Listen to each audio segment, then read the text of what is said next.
حصل لي موقف من شويه مخلي دماغي زي ما يكون في جوايا خلاط بيغلي وراس زي ما يكون فيها طاسه زيت. ايه اللي حصل؟ آه لسه مخلص شغل وراجع على البيت، فقبل ما اقفل بربع ساعه كده او تقريبا كنا قفلنا، جه دخل عندي زبون قال لي عاوز احلق. قلت لعلي تحلق له عبل ما انا اخلص كام حاجه. قال لي يا احمد انا خلصت شغل. قلت له معلش احلق له ساعته. المهم كان زبون انجليزي، دخل قعد على الكرسي وعلي حلق له. وتقريبا قبل ما علي يخلص كده الواد راح قام حل الفوطه وبدا يقول لعلي انت بتكلمني كده ليه؟ انت مش عاجبك؟ انت مالكش مزاج تشتغل؟ قلت له في ايه المشكله؟ قال لي مش مبسوط ومكتئب كده ومكشر في وشي. قلت له دلوقتي انت مشكلتك ايه؟ انت خلصت حلقتك، ايه مشكلتك؟ قال لي انا مش عاجبني الحلقه دي وهقوم مش هكمل حلقه وهتف. قلت له اوريدي خلص الحلقه اصلا، هو خلاص خلصها. وبعدين انت بتقول هو ما بيتكلمش معاك. علي ما بيعرفش يتكلم انجليزي كويس، والواد ده انجليزي، الزبون انجليزي من مانشستر. انا اصلا كان عندي صعوبه ان انا افهم الطريقه بتاعته والاكسنت بتاعه. قلت له مشكلتك ان علي ما بيردش عليك، انت قلت له بتتفرج على فوتبول او بتتفرج على الكوره، الراجل قال لك ما بحبش ومش فاهمك. انا نفسي اصلا عندي صعوبه ان انا افهمك، انت ايه مشكلتك؟ قال لي مش هدفع. بصراحه ربنا انا من الناس لما زباين بتعمل معايا كده، انا مش من النوع الصبور، ومن نوع انا مش من النوع اللي بيستسلم او من النوع اللي بيخاف او من النوع اللي بيتهت.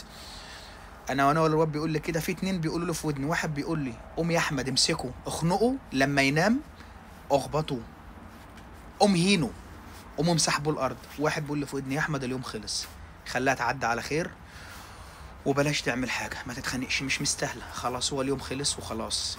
انت كده كده كنت قفلت، والزبون ده جالك يمكن هو اختبار من ربنا او شيطان علشان يخلي اليوم يقفل وحش او كده. والاول مره بتحصل لي ان يحصل معايا موقف زي كده وخلاها تمشي بالحب.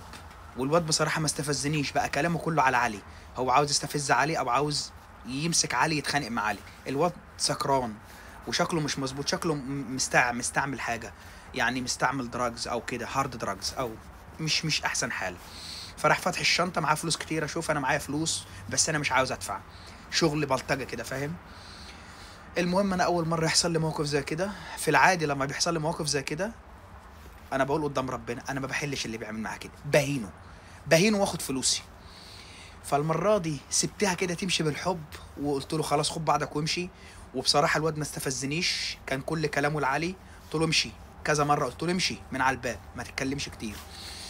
بس انا من جوايا نار بتغلي، انا مش متعود ان حد ياخد مني حاجه غصب او حد يعني يفرض قوته عليا. يعني الواحد من زمان كان الناس بتفتري عليه فكان بيسكت علشان ظروفه. دلوقتي ما بقتش متعود حد يجي عليا واسكت، مش قادر ابلعها، في نار بتغلي جوايا. بس بقيت اصبر نفسي واقول ايه يا عم، يعني ربنا بيقول لك يعني سامح، يمكن ربنا هيديني حاجه احسن. الموضوع مش حسبة فلوس، والله ما حسبة حساب الحلاقه، الموضوع حسبة ان انا بفرض قولي عليك. بس الاول مره بمسك نفسي وبكتم غضبي، وبقيت اقول اعوذ بالله من الشيطان الرجيم. وافتكرت كده حاجه فيما معناها يعني اللي يكتم غضبه هو اللي قوي، مش اللي بيضرب هو اللي قوي. بس انا مش مرتاح، يعني لو انا كنت اتخانقت وهنته وخدت فلوسي كنت مش هبقى مرتاح. مفيش حد بيتخانق ويبقى مرتاح، وانا برضو سكت المره دي اول مره تحصل وعديها كده بالحب وبالرضا. وبرضو جوايا نار بتغلي، انا شايط حاسس ان في طاسه زيت بتغلي. ما بحبش حد يجي عليا او يفتري عليا، او مثلا ياخد مني حاجه انا مش عاوز اديها له، او ياخد مني حاجه بلوي الدراع. فمش عارف انا بقول كده ليه، بس انا جوايا نار بتغلي، زعلان من الموقف. وزعلان ان انا يعني يعني شيطاني بيقول لي يا احمد حتى لو كنت هنته وقلت منه وخدت فلوسك كنت على الاقل خدت حقك، بس ما كنتش هبقى مرتاح بصراحه. والمره دي برضه سبتها تمشي بالحب ويعني كده وقلت يا تخلي اليوم يعدي حلو، وبقى اليوم خلص وخلاص وروح بالسلامه من غير مشاكل ومن غير نوش وعوق. وبرضه جوايا نار. فلو انتوا مكاني كنتوا تعملوا ايه؟ يعني انا مشيتها بالحب المره دي وجوايا نار بتغلي.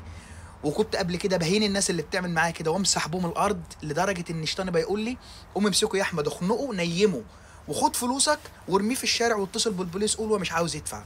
فالموضوع عارف انت، مش عارف اقول ايه، بس هي احساس كده وحش.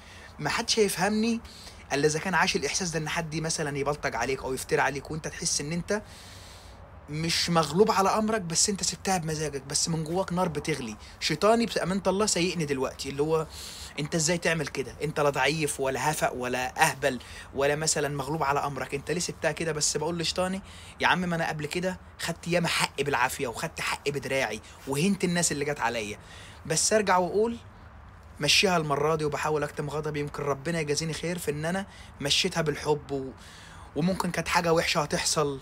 فقال ربنا يعني خلاني يهديني في الوقت دوت وما اروحش اعمل نصيبه، او كان الموضوع يكبر، او الموضوع كان ممكن يودي الواحد في حته تانية، او ممكن الواد كان يموتني او انا موته، الله اعلم. المهم الحمد لله.